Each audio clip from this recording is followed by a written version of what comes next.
Olá, boa noite.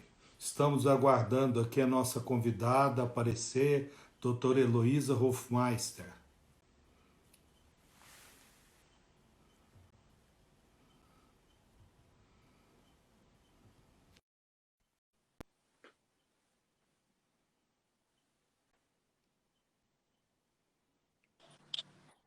Boa Oi, Elo. noite.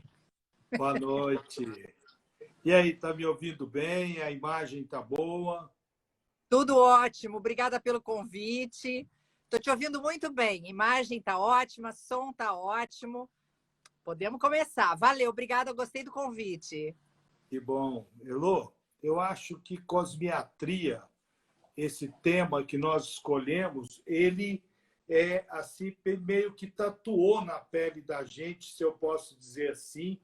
Eu acho, na minha opinião, tem várias definições de cosmiatria, mas eu penso que cosmiatria é a arte, junto com a ciência, procurando corrigir problemas estéticos na pele da pessoa. E uma coisa que me chama muita atenção nesses todos esses anos de vida exercendo a cosmiatria é que ninguém consegue avaliar se uma alteração estética ou uma doença, qual dos dois incomodam mais o paciente? Daí, na minha opinião, a grande importância da cosmiatria. E eu tenho um exemplo até agora recente de uma paciente que me procurou com uma mancha vinho do Porto, aquele hemangioma, e ela me disse claramente, uma menina jovem, e que, ao sentar para consulta, me disse: doutor, pelo amor de Deus, me ajude com isso, porque eu não aguento conviver com isso. Então, quem pode avaliar o que realmente incomoda uma pessoa? Antes de te passar a palavra, Elô, eu acho que eu não poderia deixar pular de fazer uma homenagem. Eu acho que é a homenagem mais justa que eu posso fazer, e eu acho que essa homenagem é de nós dois que tivemos a sorte, essas coisas que a vida nos proporciona, de ao estar fazendo residência em dermatologia na Santa Casa, no Rio de Janeiro. Nós tivemos a oportunidade de conhecer uma médica, uma jovem médica, que chefiava o serviço de cosmiatria na Santa Casa, que é a doutora Lucy Magalhães, que é uma pioneira na cosmiatria, que lutou muito para que essa cosmiatria dentro da dermatologia crescesse, com todo o seu talento, a sua visão especial da pele. Então, eu queria deixar essa homenagem a essa mestra que eu tive, que você também teve, que foi uma oportunidade ímpar ter convivido com a doutora Lucy Magalhães, essa médica tão brilhante. É isso, Ricardo, concordo, faço minhas as suas palavras. E a doutora Lucy Magalhães mudou as nossas vidas. Eu acho que a gente pode falar até isso, porque nos mostrou todas as questões éticas importantes, toda a importância da cosmiatria. Eu me lembro que a gente ainda discutia no início dos anos 80 como é que a gente ia chamar cosmetologia, cosmiatria.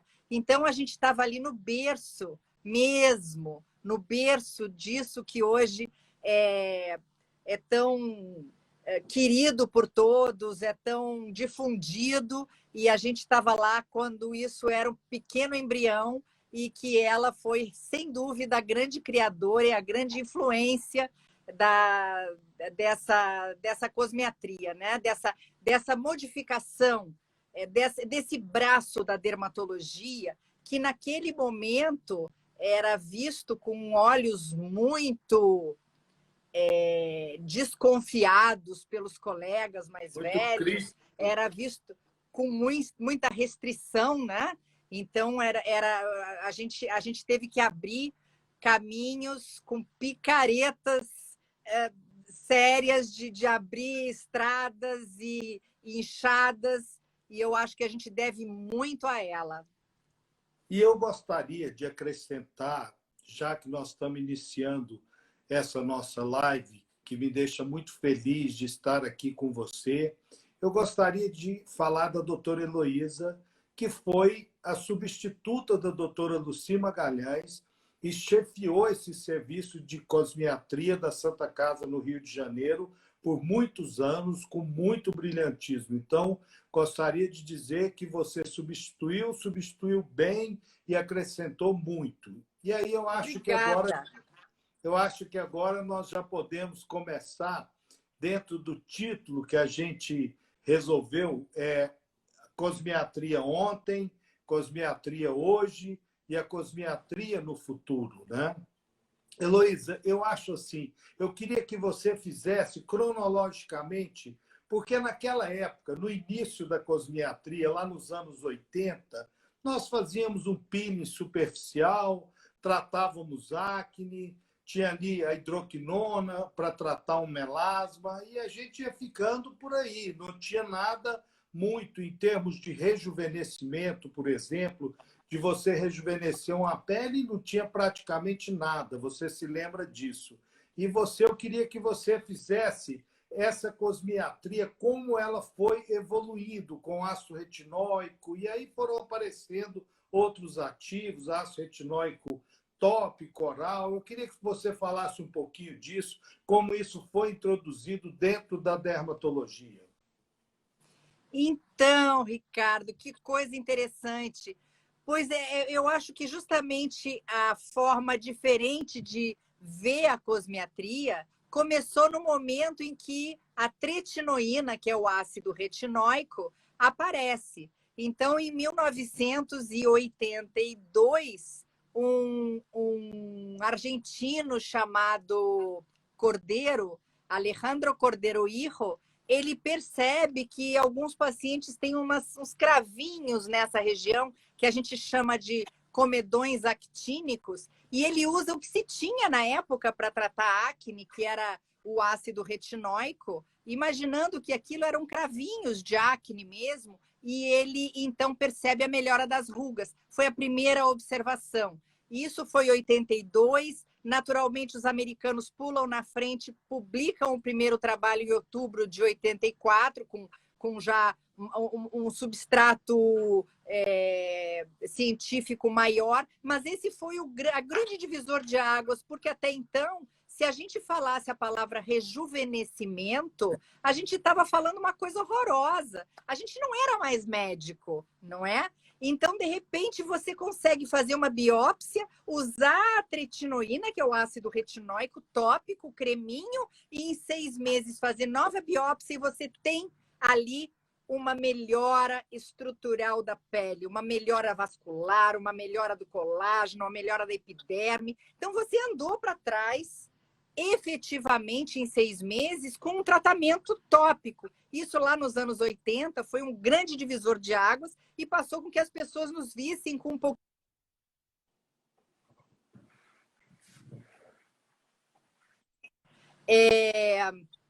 Uma coisa interessante que você falou, você mencionou hidroquinona para o tratamento de melasma. Olha que interessante, Ricardo.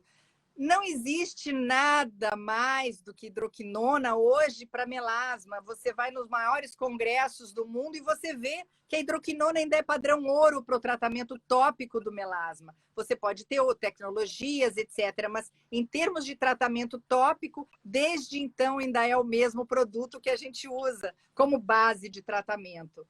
E depois veio outro grande avanço, que foi a isotretinoína oral, que fez com que a gente pudesse tratar várias desordens da pele estruturais com esse comprimido, que é a vitamina A em altas doses, fazendo, então, atrofia da glândula sebácea e fazendo várias modificações da pele que trataram e até curaram várias dermatoses. Então, a gente realmente teve a sorte, Ricardo, de vir nesse momento coincidente com essa evolução da medicina e da dermatologia e da cosmiatria dermatológica, não foi? Sim, e hoje nós sabemos que a isotretinoína oral, mais popularmente conhecido como Rocutan, sem nenhum conflito, mas que hoje também estimula a produção de colágeno. O uso dela oral, em doses baixas, você consegue estimular o colágeno, você vai fechar poros, fica uma pele mais viçosa, que também é um avanço, né? E Sem esses dúvida. avanços, esses avanços na cosmiatria, eles foram lentamente aparecendo. Depois nós tivemos os primeiros preenchedores, você se Os lembra? primeiros injetáveis. Injetáveis, que era o colágeno bovino, você tinha que fazer teste alérgico, aquilo, a realidade é que durava muito pouco, mas era o que nós tínhamos e nós estávamos ali tateando, tentando entender o que a gente poderia ajudar os nossos pacientes. Você concorda com isso? É verdade. Chamavam-se os nomes comerciais, não existem mais, era Ziderme e Ziplast. Então, a gente usava fazer os sulcos com aqueles No preenchedores. máximo. No máximo, era o que a gente fazia, e a gente tinha que fazer, então, esses testes cutâneos, mas a gente fazia os testes, a gente sabia que o teste podia ser negativo e podia dar reação, então, mais a gente se baseava no histórico do paciente do que no próprio teste, e com isso a gente dizia não para alguns, sim para outros, e graças a Deus a gente não teve problemas. Mas era o que a gente tinha, durava 3, 4 meses no máximo. É história, né? Ficou para trás. E você, com essa memória de professora, lembrar o nome desses produtos, Zidermes e plástico, era isso mesmo. Elô, eu acho assim, esse é o passado, né?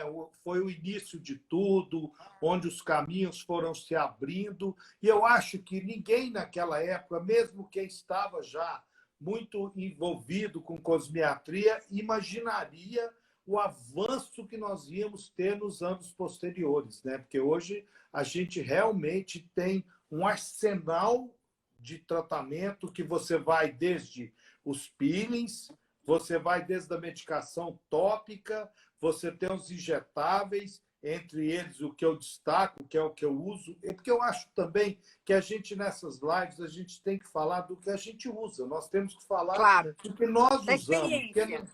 da experiência, porque não adianta você ficar falando de um produto com o qual você não trabalha, a não ser que você queira citar, porque se você não tem experiência, eu acho que você tem muito pouco para falar. Então, o ácido hialurônico, esse também, a toxina botulínica, porque eu considero esses dois um grande avanço e é um marco na cosmiatria, principalmente a toxina botulínica. Então, eu queria que você falasse um pouquinho aí da toxina botulínica, esse início, como foi com o casal de canadenses, a palavra está com você. Pois é, a toxina botulínica foi muito interessante. A gente tinha um jornal na época, jornal leigo, né? Jornal diário, que hoje em dia voltou para até como online, que era o Jornal do Brasil. E tinha a coluna do Zósimo, que eu não perdia. E naquela página tinha curiosidades científicas, e foi ali que eu conheci a toxina botulínica. Assim, como assim estão injetando toxina botulínica? Que maluquice é essa? Logo depois eu tive um congresso, a gente teve um congresso americano da academia, e a gente teve a oportunidade de conhecer a toxina botulínica, que estava então no seu embriãozinho também começando. E por esse casal de canadenses que tinha descoberto, com o uso da toxina botulínica para estrabismo, tinha descoberto que ela podia melhorar rugas em volta dos olhos, e com isso acabou sendo desenvolvido para outros usos, e hoje a gente usa, meu Deus, a gente usa terço superior, terço médio, terço inferior, a gente usa para uma série de coisas, inclusive para algumas patologias, para hiperidrose, que é excesso de sudorese axilar, plantar, palmar. A gente tem hoje um uso incrível da toxina botulínica, mas começou assim, começou lá também. Eu acho que foi final dos anos 80 ou início dos anos 90. Agora a data está me faltando. Em torno de 92. Pode ser, pode ser. 92, era a década de 90. E hoje é o tratamento estético o que mais se faz no mundo. É o tratamento mais aplicado no mundo. Eu acho que foi um divisor de águas. Não tenho dúvida. A partir da toxina botulínica vieram depois os preenchedores, né?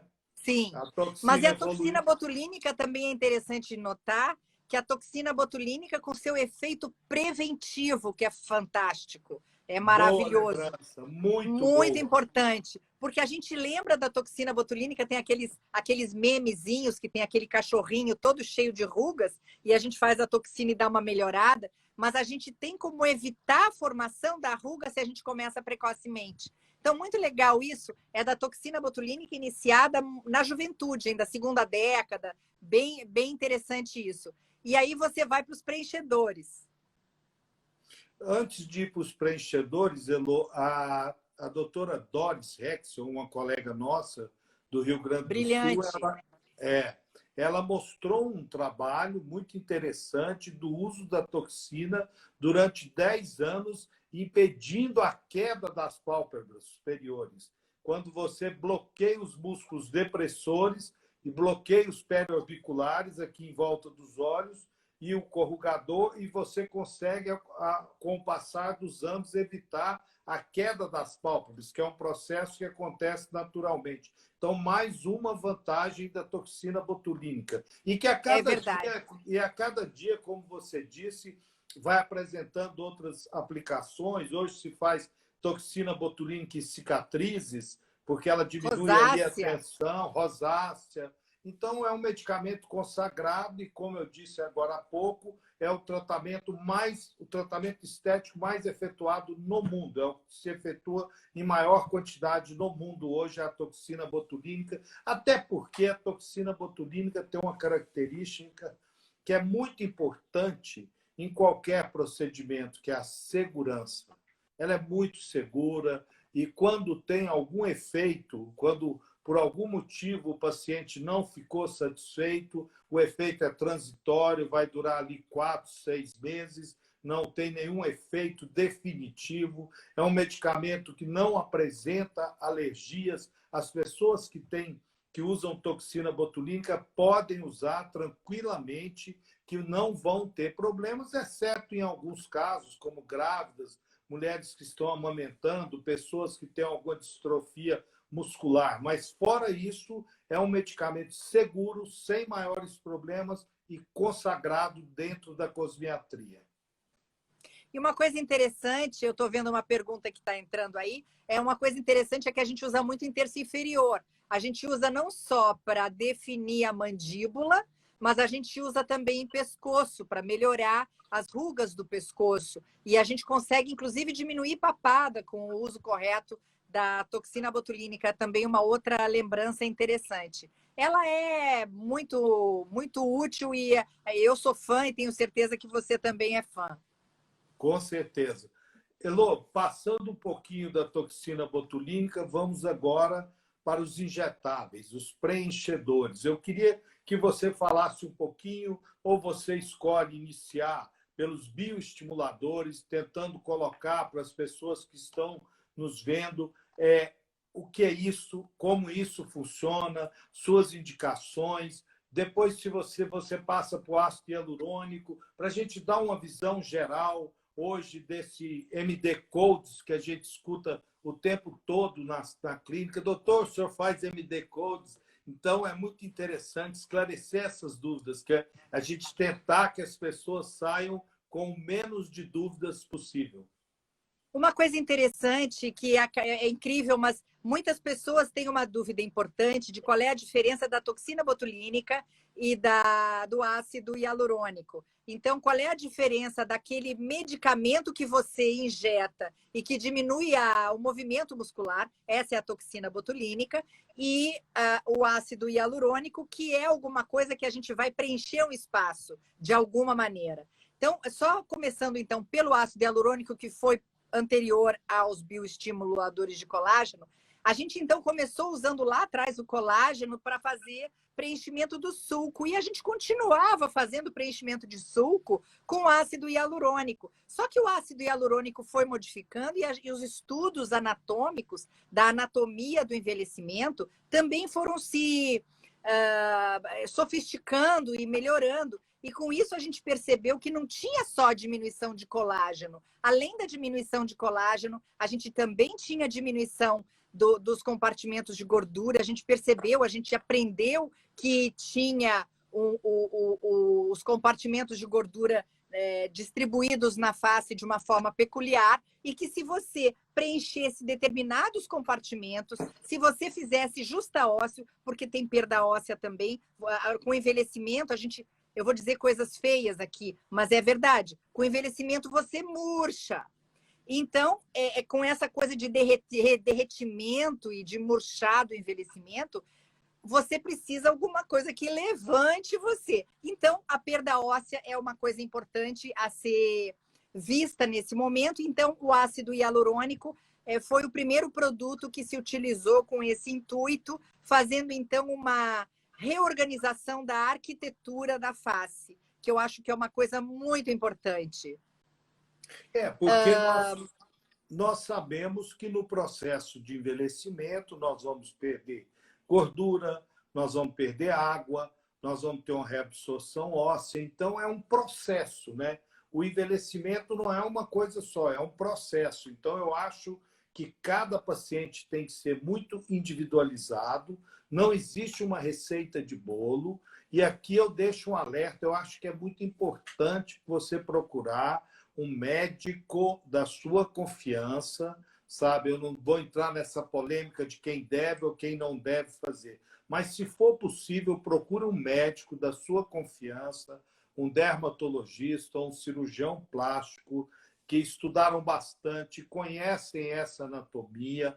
Aqui nessa live não é o lugar para a gente colocar isso, que é assustar as pessoas, mas tem toda uma rede vascular de vasos sanguíneos na face que tem que ser respeitada. Você tem que fazer esses procedimentos com muito cuidado, porque senão você, na tentativa de alcançar um benefício, você pode ter problemas muito sérios se não for por uma pessoa realmente habilitada para executar aquele procedimento. Eu sempre digo, Elô, no meu dia a dia, que é muito importante, quando você vai fazer um procedimento, que você saiba resolver qualquer complicação. Porque medicina, por não ser uma coisa exata, mais importante do que saber fazer o procedimento é você saber resolver se tiver algum problema. Você concorda comigo? Concordo plenamente. Acho que essa última parte que você falou é fundamental. E aí entra num outro aspecto, que é comparando lá no iniciozinho, quando nós não enchíamos uma mão de pessoas que faziam cosmiatria, até hoje que todos se julgam aptos a fazerem cosmiatria, a usarem preenchedores, a injetarem, né? Então, até a gente fora tem que da fazer medicina, né? até fora da medicina e dentro da medicina, não dermatologistas. Eu diria que essa é uma área exclusiva do dermatologista e do cirurgião plástico, mas fora da medicina e dentro da medicina também. E eu acho que a gente tem que dar esse alerta, que é complexo, a pele é um órgão muito complexo, é um órgão que precisa que você realmente saiba o que está fazendo, e só não tem complicação quem não faz. Então, é muito importante a gente entender que pode complicar e que quem sabe resolver a complicação é que tem que ser escolhido, que é o médico dermatologista. Ok, dito isso, a gente vai... Dito isso, então vamos evoluir para os bioestimuladores de colágeno, que começaram há mais tempo com ácido polialilático e vieram com esse objetivo super interessante de aumentar o colágeno através de um produto injetável. Então, se a gente tinha um aumento de colágeno palpável, visto histologicamente no microscópio com ácido retinóico creme, a gente não tinha tido nenhum tipo de resultado com ácido retinóico injetável. Cheguei a fazer um trabalho sobre isso na Santa Casa. Não tinha resultado. Mas, então, o bioestimulador de colágeno, ele é injetado, então, na superfície da pele, para poder aumentar a produção desse colágeno. E aumenta, então, diminuindo a flacidez. Uma coisa muito interessante. E depois ainda veio a hidroxiapatita de cálcio, que é um outro produto que agora ainda por cima está sendo associada ao ácido hialurônico. Então, coisas muito interessantes, muito atuais. E hoje a gente sabe que pode utilizar esses produtos também como justa-ósseos. E é uma coisa interessante que com essa quarentena esse ano, eu fiz 2 congressos esse ano, né, internacionais. Eu fiz um em fevereiro, antes da pandemia, em Miami, que eu adoro esse congresso, que é o South Beach Symposium, eu vou todos os anos. E depois, final de março, teria em Denver o congresso da Academia Americana de Dermatologia. Só que não tinha como. A pandemia já estava no auge, então foi cancelado esse congresso. Eram 15 mil, provavelmente, dermatologistas, que é o que costuma ser nesse congresso. E ele foi cancelado, e agora, em agosto, teria o de verão americano, né? E eles juntaram os dois e aproximadamente há um mês eles fizeram online, que foi muito interessante. Mas o que me chamou a atenção, voltando para os bioestimuladores de colágeno, é que eles inverteram a ordem das coisas. Para eles, agora está sendo mais difundido que os bioestimuladores de colágeno conseguem aumentar o colágeno superficial, porque para eles era mais sempre profundo. Eles usam mais justa-ósseo, que a gente usa talvez de uma forma menos frequente, né? A gente procura, porque a gente acaba associando. E aí eu queria que você falasse um pouquinho sobre a associação do que a gente falou até aqui. Heloísa, eu gosto muito, eu estava olhando você falando dos bioestimuladores de colágeno, eu gosto muito pela naturalidade. Eu sou um médico que eu diria minimalista, eu não gosto de exagero, eu sempre digo para os meus pacientes, aquele paciente que gosta daquela boca exagerada, eu acho que o melhor procedimento cosmiátrico é aquele em que você encontra uma amiga, você fez um procedimento, e ao encontrar um amigo ele diz: o que você fez? O que você está fazendo? Você está com o rosto descansado? Então eu acho que é muito importante a naturalidade. Eu acho isso fundamental. Qualquer exagero nessa área de cosmiatria, de estética, para mim não fica bem. Por melhor que tenha sido a técnica, eu acho, por exemplo, no ácido hialurônico, quando você está fazendo uma remodelação, um preenchimento, você tem que estar pensando que ele retém água, que ele é higroscópico. Então, o que eu vejo muitas pessoas acordando de manhã, parecendo que beberam a noite inteira, com aquele rosto inchado, aquela retenção de líquido. Então, eu acho que nesse procedimento, menos é mais. E por isso eu gosto muito dos bioestimuladores, porque é um efeito muito natural, você consegue simular como se você fizesse, quando você usa ósseo, você simula como ali você fizesse osso, você produz colágeno e você dá um efeito muito natural. Eu acho que nenhum tratamento, eu já vou adiantando isso, nenhum tratamento ele é completo. Você concorda comigo? Eu acho Concordo plenamente. Quem dera. As associações, eu acho que é você associar, por exemplo, eu sei que você tem uma experiência grande, por exemplo, no uso do bioestimulador, aí já entrando com uma tecnologia que é o ultrassom microfocado, os dois fazendo ali o estímulo. Eu queria que você falasse um pouquinho sobre isso, que isso venha uma coisa que vem crescendo muito, essa associação, com excelentes resultados. Pois é, infelizmente a gente não tem uma coisa, né? A gente tem que fazer uma associação de procedimentos. Eu acho que uma coisa interessante é deixar muito claro que uma pele tratada, uma pele que tem uma rotina dermatológica, uma pele que está sendo estimulada o tempo todo com produtos adequados para ela vai responder sempre muito melhor a todos os tratamentos, primeiro. Então, precisa de uma rotina dermatológica tópica, alguma coisa para você fazer na pele como hábito de manhã e à noite. Pronto. Além disso, uma toxina botulínica é fundamental. Eu já estou falando agora de associação de procedimentos. E o bioestímulo de colágeno, ele é muito interessante sozinho, mas também associado ao ultrassom microfocado. O ultrassom microfocado, ele pelo aquecimento profundo, ele faz uma contração de colágeno e também faz um aumento desse colágeno. Então, muito interessante a tecnologia. Já se fala, talvez com certo exagero, ele é definido como um lifting não cirúrgico. Eu acho isso um pouco de exagero, mas ele realmente ele dá aumenta a espessura da pele. E junto com o bioestimulador que faz a mesma coisa, você tem uma multiplicação desse efeito. É bárbaro, adoro. Mas aí tem uma outra discussão, faz na mesma hora, faz um pouquinho depois. Eu gosto de fazer com uma diferença de uma semana. Mas gosto muito desse procedimento associado. Funciona muito bem na flacidez.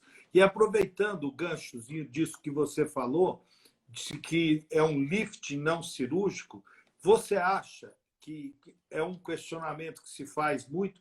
Eu tenho a minha opinião. Eu acho que a dermatologia, com essa evolução que ela teve dentro da cosmiatria, desses procedimentos estéticos, ela acaba sendo um complemento à cirurgia e tem momentos em que só a cirurgia vai resolver. Então, essa é a importância do dermatologista, do cirurgião plástico, de saber a hora que não adianta mais esses procedimentos. Você não adianta você fazer uma radiofrequência, que também age fazendo um estímulo de colágeno, uma retração do colágeno, é usado também para tratar a flacidez, com bons resultados, ultrassom microfocado, mas tem aquele momento que a flacidez já é muito intensa naquelas pessoas já com a idade um pouco mais avançada, que eu acho que é o momento do dermatologista parar e aí sim indicar para uma cirurgia, para um lift, se é o desejo da paciente e se ela está apta, se ela tem saúde para se submeter a uma cirurgia. Então, eu acho que são especialidades complementares. O dermatologista... Concordo plenamente. Concordo plenamente. Diante Isso. de uma... Tem que deixar a pele preparada, uma pele bonita, uma pele tratada para melhorar os resultados de uma cirurgia plástica. Você pensa assim também? Penso sim. Eu acho, inclusive, que tem vários procedimentos que nós fazemos que aumentam a vascularização superficial, melhorando a cicatrização. Então, eu acho que são complementares anyway, assim, são complementares quando você prepara para a cirurgia ou quando você quer que essa cirurgia dure mais tempo, principalmente com esses procedimentos que vão fazer com que uma cirurgia que duraria 10 ou 12 anos chegue a durar 20 ou mais. Então, acho bastante interessante, sim, essa associação. Elô, e o que você vem achando do colágeno por via oral? Você gosta dos peptídeos de colágeno? Você acha que isso funciona? Se tem resultados? Esse é um tema controverso. Eu acho que faltam evidências científicas de que isso possa ser verdade. Quando eu faço bioestímulo de colágeno, no entanto, eu prescrevo em alguns casos, porque eu acho que pode ajudar. Mas eu sempre explico que se o orçamento estiver apertado, isso sempre num paciente que tenha uma clínica, um perfil clínico renal, inclusive, muito bom, porque a gente vai estar fazendo proteína em alta dose. Mas nesse paciente rígido, saudável, que não vai ter problema, eu costumo prescrever quando eu faço bioestímulo de colágeno. Mas eu não tenho muita convicção, não. Eu hoje estava vendo até um post de um colega amigo também, lá do Sul, que ele dava um grito e dizia: como é que eu vou dizer para os meus colegas que isso não adianta? Então... Elô, eu fico aí no meio termo. Eu acho que no início, quando o paciente falava isso em colágeno comigo, eu também desdenhava, não dava nenhuma atenção. Mas agora, com esses peptídeos de colágeno, essas moléculas menores, essa melhor absorção, eu venho observando bons resultados, principalmente quando você associa não só para rejuvenescimento, você associa também para cabelo, porque você a haste capilar é pura proteína, você associa para outras coisas, eu acho que o resultado é interessante, é uma coisa que vem crescendo muito, como vem crescendo os antioxidantes orais, que vem também apresentando bons resultados e nos ajudando no tratamento do melasma, no tratamento da prevenção do envelhecimento. E eu acho que a gente esqueceu assim, que eu nunca me canso, é uma coisa tão cotidiana que eu acho que a gente saltou um pouquinho, que não esqueçam do filtro solar. Dermatologistas que sem não dúvida. falaram. Mas aí entra naquela rotina de pele que eu tanto insisto. E aí eu vou falar mais uma coisinha que faltou também, um adendo, quando eu falei da disseminação dos injetores, né? Dos médicos injetores. Então, por favor, mesmo que você queira fazer um procedimento injetável, vá num médico que examine a sua pele, que tire a sua roupa, que veja o couro cabeludo, que veja a face, que veja todo o seu corpo, porque às vezes, já pensou, você está fazendo toxina botulínica, o paciente vem de 4 em 4 meses e você deixa de ver um melanoma? Pelo amor de Deus. Então, acho que isso é muito importante. Médico primeiro, injetor depois. Porque eu estou falando isso porque eu estou vendo muito injetor que não é mais médico. Então, é muito importante esse adendo. Agora, em relação aos antioxidantes, uma coisa muito interessante são os antioxidantes anti-inflamatórios, que diminuem o processo inflamatório, que a gente sabe que é a gênese do próprio envelhecimento e de várias doenças. Então, muito importante mirar em tudo que a gente possa fazer, incluindo dieta anti-inflamatória. Então, essas dietas mediterrâneas, eu acho muito, muito interessante tudo que a gente puder fazer anti-inflamatório, que talvez vá ser o caminho, e aí eu já estou um pouco antecipando o futuro. Elô, agora nós estamos já chegando naquele momento das tecnologias, né? Porque se tem uma especialidade que foi fortemente beneficiada pela tecnologia, pelo avanço dos aparelhos de laser, eu que sou um pioneiro, iniciei aqui no Centro-Oeste, junto com o doutor Erasmo Torcaschi, um colega, meu sócio, que nós iniciamos com a luz pulsada.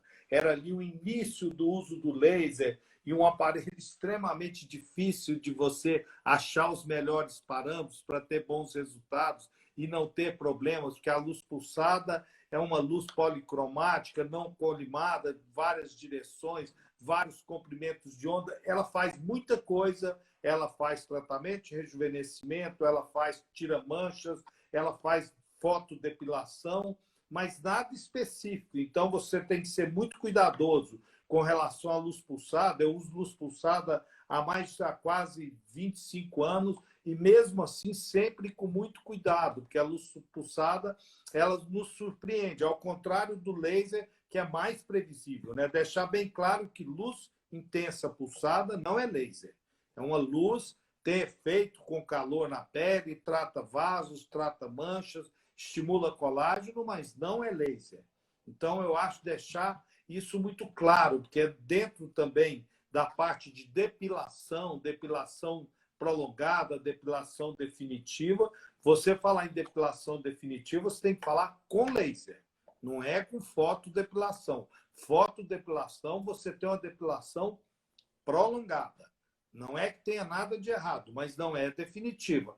Para você falar em depilação definitiva, você tem que usar o laser certo e o número de sessões certo, que varia, que é muito variável de paciente para paciente. Então, iniciando aí pela luz pulsada, eu queria ouvir sua opinião, se você usa, se você tem... Você é o grande mestre, Ricardo. Você é o pioneiro e você é o mestre. Você tem o seu centro de laser, que é um lugar de excelência no Brasil inteiro. Aliás, as minhas primeiras aulas de laser foram feitas com você dentro do seu centro de laser. E você é que é o mestre. Mas eu adoro luz pulsada, acho luz pulsada fantástica para todos os fenômenos vasculares, especialmente rosácea, todas as questões que você quer, um clareamento daquela vermelhidão do rosto, eu acho que ela é muito interessante, para melanoses solares, para fotoenvelhecimento, adoro luz pulsada. E acho que a luz pulsada é uma arma do dia a dia. Então, é uma máquina que você não deixa de usar todos os dias, todos os dias. Isso é muito interessante. E aí depois vem os lasers, né? E aí você tem uma infinidade de lasers, você tem várias máquinas que eu sei. Eu fiquei entre a luz pulsada e uma plataforma de luz pulsada de excelência, que eu gosto muito, que é o Starlux Icon, né? E o Thermage, que é a radiofrequência, o ultrassom micro e macro focado e o laser fracionado. Eu queria ouvir de você qual é a experiência que você tem com os seus lasers e o que você acha que hoje é mais interessante no tratamento dos seus pacientes com laser. O que você usa mais, com mais frequência? O laser fracionado não ablativo. O que quer dizer isso? Porque nós tivemos primeiro o laser de CO2, que é um laser ablativo. Primeiro, ele era contínuo, os resultados alcançavam-se excelentes resultados, mas com muitos riscos, porque o aquecimento da pele era enorme, então você tinha problemas também. Tinha excelentes resultados. E na evolução desses aparelhos de laser, o laser de CO2 ablativo, o que é ablativo? É aquele laser que ele tira essa primeira camada da pele, a camada córnea, e vai ter um processo, um downtime mais prolongado. O que quer dizer isso? Você vai ter crostas, você vai ter uma semana fora do seu trabalho até que você possa voltar à sua vida social normal. Isso é um laser de CO2 ablativo fracionado. E aí vieram os aparelhos de laser não ablativos, que eles não tiram essa camada de pele, eles vão mais profundamente na pele, preservando a camada córnea, preservando ali a superfície da epiderme e vão fazer colunas de coagulação que vai estimular o colágeno. Como ele é fracionado, você tem que ter em mente que uma sessão não vai resolver. O que quer dizer fracionado? Você vai ter áreas da pele que vão ser poupadas, então você não vai tratar a pele toda. Mas você tem que fazer sessões sequenciais, 3, 4 sessões, com intervalos que você vai definir com o seu médico, junto com o tratamento oral, junto com a medicação tópica. Isso, para mim, foi um avanço enorme. Você consegue um estímulo de colágeno e consegue melhorar enormemente aquela pele. Eu acho que isso é um avanço, e aí é o que eu digo da associação. Não adianta você achar que o laser fracionado vai resolver o problema das rugas periorais, das rugas frontais, das rugas do corrugador. Então, isso aí você associa com a toxina botulínica. Se for necessário, você usa os injetáveis, usa os bioestimuladores e você usa o laser, que você vai estar também estimulando o colágeno, vai estar melhorando a qualidade daquela pele. Enfim, você tem que associar todas essas tecnologias, se possível, para você alcançar um resultado realmente satisfatório. Você concorda comigo? Concordo, eu adoro o laser não fracionado, o laser não ablativo. O fracionado é fantástico. Eu não gosto do laser ablativo. Eu acredito que uma sessão do laser ablativo você consegue com 3 do laser fracionado, sem downtime, sem que o paciente precise ficar em casa. Então, eu particularmente gosto do laser fracionado não ablativo. E gosto muito. E em Ela sumiu.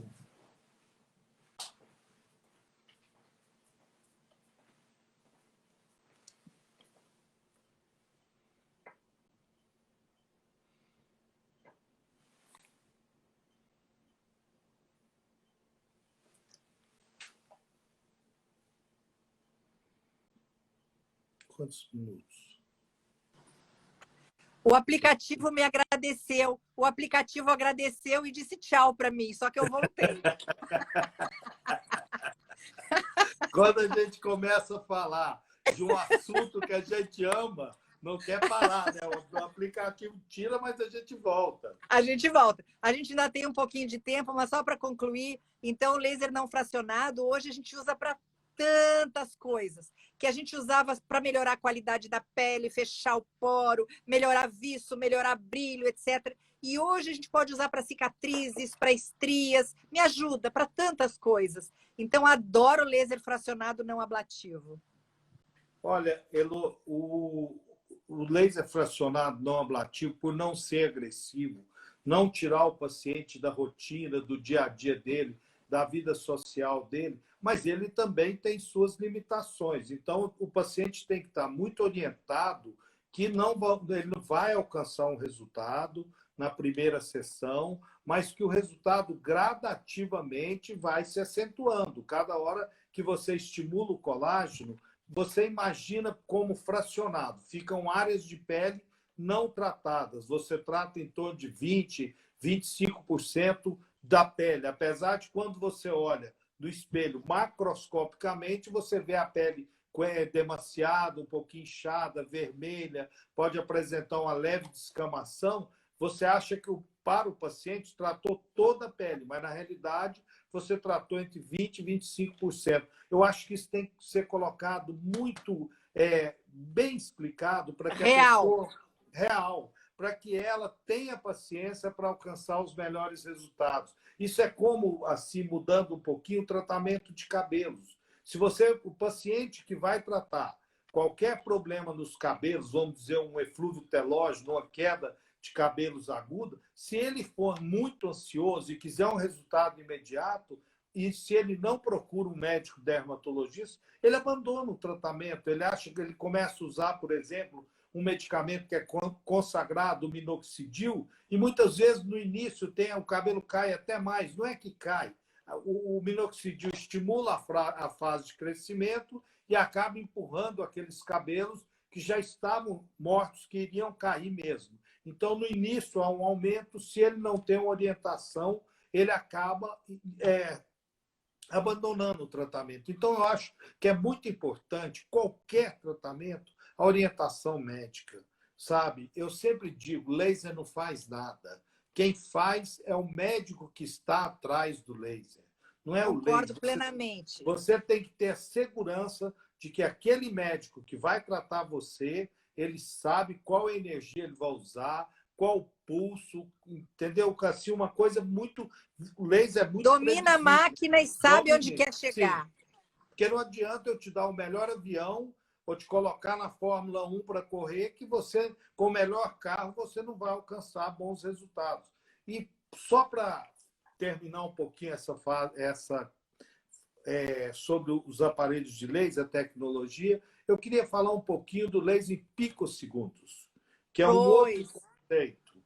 O laser picosegundos, eu tive a oportunidade, junto com o grupo do qual eu participo, nós temos um centro de laser, de trazer o primeiro laser em picosegundos, não só para o Brasil, para a América Latina. Então, acho que a gente formou uma experiência enorme com laser em picosegundos. É um avanço, é um conceito diferente. O laser em picosegundos, o rejuvenescimento, ele não usa o calor, ele não usa a fototermólise, ele promove, pela velocidade do comprimento de onda, um efeito fotoacústico. Ele vai criar os lyobis, como nós chamamos, ele vai criar uns vacúolos. E isso estimula a produção de colágeno e elastina. Não tem downtime, porque é um laser que eu trato você hoje. No final da tarde, você sai da clínica um pouquinho vermelha, um pouquinho inchada, e no outro dia você está normal, bem, trabalhando normalmente, com a leve maquiagemzinha. Então, não te tira do seu dia a dia. Mas a gente tem que lembrar também que quanto menos agressão, os resultados são menores. Não adianta você pensar que você vai ter o mesmo resultado se você usa uma coisa muito leve quando você usa o CO2 fracionado e que você faz uma ablação naquela pele com estímulo bem maior. Então, tem que adequar a vida da pessoa. Tem pacientes que, se você falar um laser de CO2 fracionado para ele, ele diz, nunca, não posso parar uma semana em casa sem ter como sair. Então, para esse paciente, a gente tem o laser não ablativo, nós temos o laser em picosegundos. Tudo isso são avanços, mas que tem que a relação médico-paciente tem que ser muito verdadeira, olho no olho, para você deixar bem claros e não gerar falsas expectativas. De vez em quando eu vejo queixa de colegas que têm problemas com o paciente, porque, na realidade, eu imagino, tá, sem nenhum julgamento aqui, que faltou um pouquinho de comunicação e de você deixar muito claro e deixar essas expectativas muito reais. Você concorda comigo? Totalmente. A expectativa do paciente tem que ser sempre muito condizente com o que vai ser feito. Ele tem que estar junto, ele tem que estar sabendo exatamente o que vai ser feito e como isso vai ser importante no dia a dia dele. De que maneira ele vai reagir a isso. Fundamental. Relação médico-paciente é o coração da medicina. A gente aí já Elô, tem, nós estamos aliás, eu acho caminhando. que 30% ou 40% do resultado ganha. Nós estamos caminhando para o final. Eu gostaria de te escutar. Nós falamos do passado, nós falamos do que a gente vem fazendo hoje, as tecnologias, quais os tratamentos que nós temos à disposição para oferecer para os nossos pacientes. E o futuro? Como que você vê essa cosmiatria que está evoluindo tão rápido?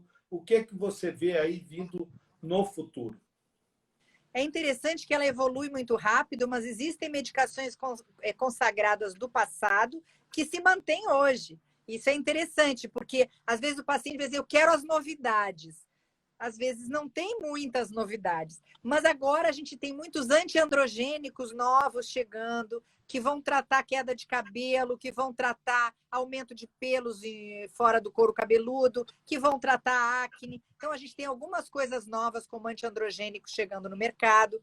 A gente tem o plasma rico em plaquetas ainda muito incipiente, não é ainda permitido pela Anvisa no Brasil, não é liberado o uso no Brasil, a não ser para trabalhos científicos, mas quando eu vejo lá fora nos congressos, eu vejo muita dúvida sobre como que faz, tem mais de uma técnica para fazer o plasma rico em plaquetas, qual é a técnica melhor, será que funciona mesmo? Então, ainda existe, mesmo para quem faz muito, tem dúvidas. A gente tem o drug delivery, que a gente já tem feito tanto, então outras maneiras de fazer infusão de medicamentos na pele. E uma coisa que a gente já está experimentando agora, por causa da Covid-19, e que eu acho que veio para ficar, que é a telemedicina, que eu acho que ainda tem que ser mais sofisticada, mas que, sem dúvida, hoje é uma ferramenta fantástica para a gente. A gente está trabalhando bastante com isso e acho que ela veio para ficar. Acho não, tenho certeza. Ela veio para ficar. Eu acho que com esse abre e fecha que a gente estima que vai ter nos próximos anos, ou pelo menos ano e meio, muita gente vai ficar inibida de sair de casa e vai continuar tendo essa ferramenta para poder conversar com a gente, tirar suas dúvidas e mesmo tratar questões dermatológicas e de cabelo e mesmo de unhas. E você, como você vê? Olha, o plasma rico em plaquetas, eu não tenho experiência. Como eu disse no início da nossa live, eu iria falar do que eu tenho experiência.